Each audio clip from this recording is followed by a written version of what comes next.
Hey, welcome back to the Nets. Unbiased views, they are fast, they are furious. Topics to be covered today. The two test matches that can affect the World Test Championship going on right now. Sri Lanka versus England and Australia versus India. With me is Harsh. Hi Harsh, welcome back. Hey man, what's up? How you doing? Doing good, doing good. Thank you. How has your So cricketing Sunday before we been? start, if you're watching this for the first time, please do hit the like button, hit the subscribe button, give us a shout out if you can. Uh, and coming back to cricket. So Harsh, So how has uh, cricketing Sunday been? Sunday has been good. Team Asia, I would say, both Sri Lanka as well as India, putting some fight together, and it was just amazing both the games. If you look at it, no one was expecting Sri Lanka to even make England bat the second time, and brilliant century from Thirumane and Angelo Matthews stepped up. I would have expected both Chandimal and Niroshan Dekwela to actually put up at least a 50 here and there, and maybe 150 on a fifth day track would have been a tough one to challenge for England. But as it stands, They're still, England still needs 36. they're still fighting, so that's a good thing that's happening. Absolutely. And the pitch is turning because this time Leach got 5 wickets. So 7 wickets to go. Joe Root is not in. It's the not so experienced England middle order versus Sri Lankan spinners. Yet I would say 50 more runs more and Sri Lanka would have felt a little more confident. But 36 to get with 7 wickets in hand, I think England should get this comfortably. But I am waiting for an upset. I am genuinely waiting for an upset. I want England to feel that playing with not so experienced lineup can hurt them a big time. Speaking of inexperienced lineups, let's move to Gabba. Oh God, Brilliant. what a day! What a day! And I have two different opinions today. One is definitely the amazing game that we saw with Shardul and Washington. But on the other hand, it makes me realize how horrible it was for Rohit to play that shot or Rishabh Pant to play that shot. What was Rishabh Pant playing is beyond me. It was more like a tennis shot trying to dab the ball down. It was just strange. Kudos to the Australian bowlers, but then Sundar and Shardul step up. If you see that on drive that Shardul played, if you see the cover drive that he played, God, I don't see where were they. Why were they not in the team? I don't. So they can replace probable batsmen like a a person who is at five. They can have replay. So Washington Sundar so should get a game as a should be in. I won't be surprised if he becomes the Smith with the way he has batted, the way he has played, I don't surprise that he's come in as a bowler, but tends to be a all rounder with a bat. So becomes a batsman who can bowl.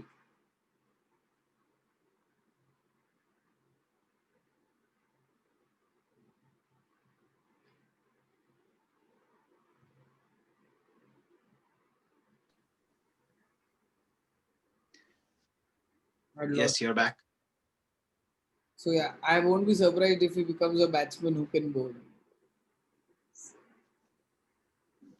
Maybe, I mean, it just puts more emphasis on how amazing that Rahul Dravid factory is, where all these youngsters who are coming in are actually showing patience, showing resilience, as opposed to people like Rohit Sharma who have been sitting there and throwing away their wickets. So it seems like these guys who are coming in have nothing to lose, and they're playing aggressively. They are not really wanting to just spend time there. And So in the hindsight, I know that the blood is rushing and everybody is talking highly about Rahane's captaincy. But if you ask me for one takeaway from this, I think it's his spot that is in the most danger right now, Ajinkya Rahane, because he doesn't offer you much besides the fact that he's a captain and yes, he has scored 1 century every time he has gone outside. Besides that, I haven't seen him chip with 50s here and there. so here's the thing, where I see it from. These two guys had to prove that they can bat. right? Shardul Thakur and Washington Sundar had to prove a point that they can bat and they had to stick around.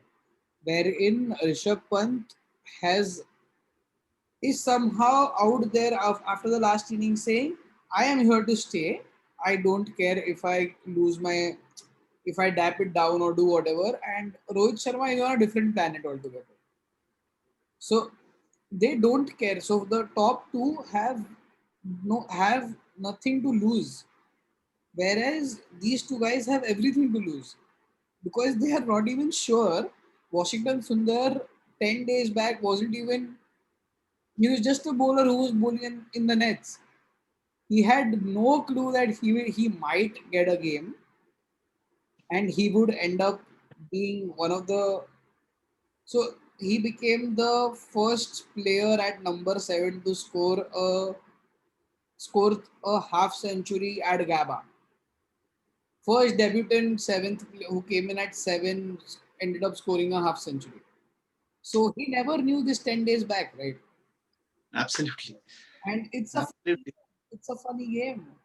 It is a funny game. I mean, uh, if you ask me, even now, neither one of them can replace Ravindra Jadeja at this time. When Jadeja is fit, he walks in. When Hardik is fit, he walks in. But it's always nice for those two guys to know that they cannot take their spots for granted. There are players in the pipeline who can be better, who can, at least match them, if not be better. Absolutely. So, yeah, but for me, the shot of the match was uh, Sundar with that on drive that he hit. Uh, that was just stand and watch. It was like a proper cricketing batsman. To Stark or Cummins. I think that was to Stark. Oh, dude, the way he has batted Stark is so cool. And so here is another thing. One thing that we noticed was Australian batsmen, they were bowlers, sorry. Australian bowlers were not really bowling medium pace. It was high in the 140s. Even Hazelwood, who was a standout bowler, Hazelwood was probably the best bowler Australians have, or for that matter, best pace bowler from both teams right now. But Hazelwood was also clocking high 130s and that odd 140. But Stark and Cummins were both clocking over 145. Yeah, yeah. So they have played well than our established openers. They played the second new ball away like a cakewalk. They made it look like a cakewalk. So Absolutely. So, and if you notice, so there was just from a absolute bowling standpoint, here was my take that because the ball was fast, they were bowling a lot faster than the Indian bowlers. For some reason, they were not able to extract the same swing that the Indian bowlers were able to extract. And on the other hand, I don't know what kind of an impact COVID has had because we all know that we cannot use saliva anymore to shine the ball. It always has to be sweat, which means that the ball is not really getting that much dew on one side as it was used to in the pack. And that's how reverse swing happens, right? You shine one side and the other side just keeps getting wetter and wetter and heavier, and the ball reverses. Because of that, because of COVID, now that people cannot use their saliva, they just have to use their forehead sweat and arm sweat. The ball is not really reverse swinging anymore. So that has pretty much, I think, that has taken out some of the bite that Stark has had in the past. But it also affects both sides because now you also cannot have Siraj or Saini reverse swinging. And I hope Saini comes out and bowls in the second inning. But from what we have seen so far, I feel of all the batsmen that we saw, Saini seems to be the least impressive with the short pitch ball. He survived there. He was not able to hold the short pitch ball at all. So if you ask me, one of the notable absentees from the next tour would be Saini. No questions asked there. Bhuvneshwar Kumar or Ishant Sharma or Mohammad Shami will come back and get their spot. so Ishant is coming in for sure. Right. Yes, So we are not talking about this test match. We're talking about the next game, which is happening in India with England. So Ishant plays in for sure. Shami should come back from the injury. So these two guys are in there. Okay, Bhuvi is a temporary this thing. I don't think it's a little. I don't think it's that serious. So Bhuvi comes back. Ishan Sharma is in. Mohammad Shami is in. Your seamers are done. And these three seamers are way more talented than the Australian Pacers right now. True. I will be. I think Bumrah will be benched. He will be rested for the England series. Just balancing his workload. I think they have seen Siraj, and considering the World Test Championship and how important he will be when we go to England, if we go to England, I think Bumrah will, even if he's on the team sheet, we may not see Bumrah starting the first Test match. I won't be surprised if needed, if India happen to look a little bit shaky in the first Test match, they might bring in Bumrah. But otherwise, Bumrah will definitely be rested for one days and limited overs. But that's for the future. Uh, what do you think will happen today? What do I hope that happens today is I hope Warner doesn't fire. I hope someone's able to pull out two good spells in tandem, like one good spell in tandem, and we bundle them out. If they pay out the day, it is very, it's, you can't expect India to pull the day out. So today is the third, today was the third day, right? Fourth, third day.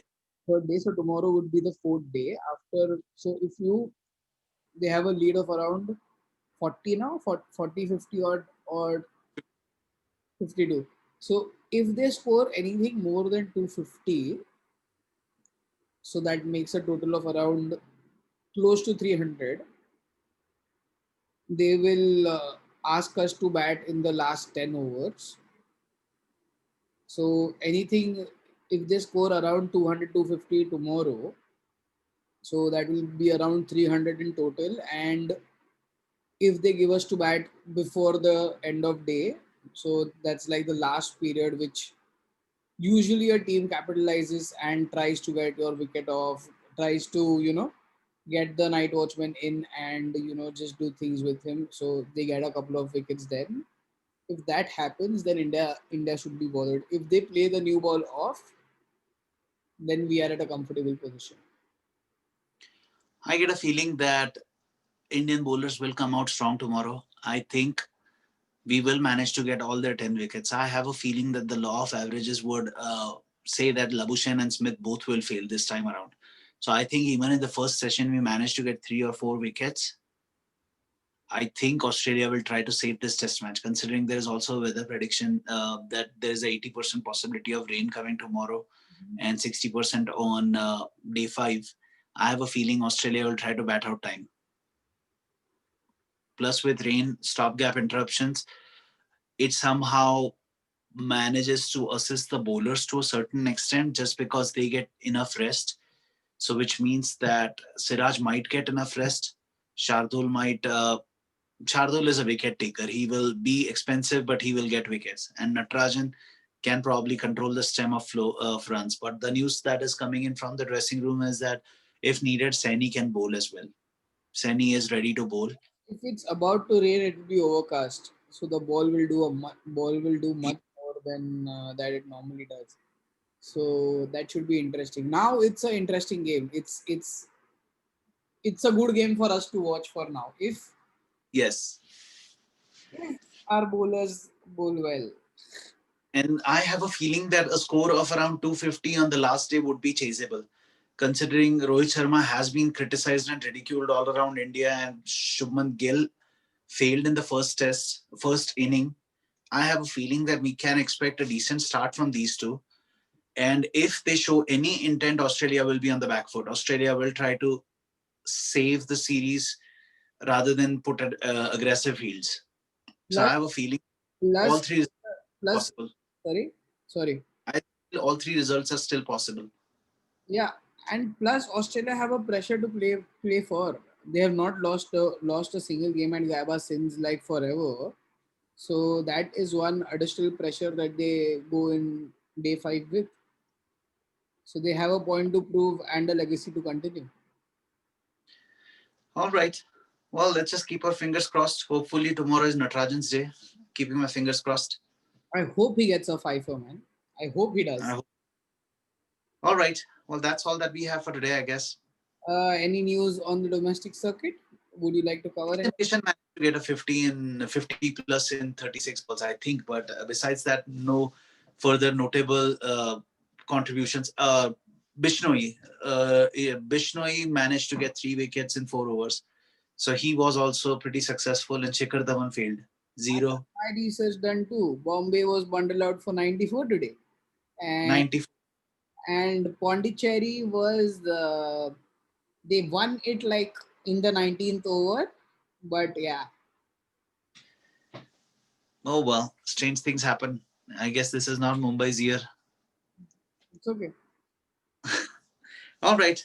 Well, that's all that we have for today. Before we go anywhere, guys, if you're here, please hit the like, please subscribe, please do whatever you can to spread the word out. It'll be helpful. It'll help our channel grow, and we like your support. Thank you. All right, guys. Stay healthy, stay safe wherever you are. Thank you. So take care.